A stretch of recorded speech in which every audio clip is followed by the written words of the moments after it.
ఓం నమ శివాయ. అక్షరాలకు ఊపిరి పోసిన డమరుకం.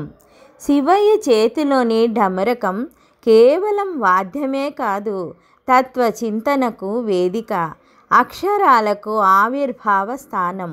ఒకప్పుడు పరమేశ్వరుడు ఎంతో ఆనందంతో తాండవం చేస్తున్నాడు.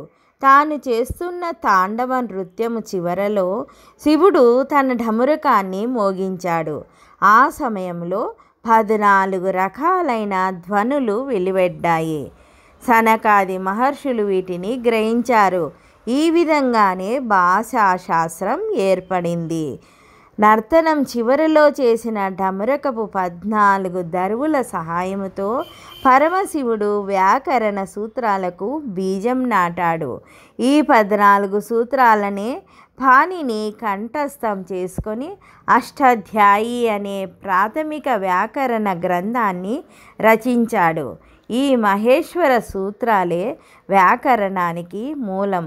అందుచేతనే చాలా శివాలయాలలో వ్యాకరణ మంటపాలుంటాయి.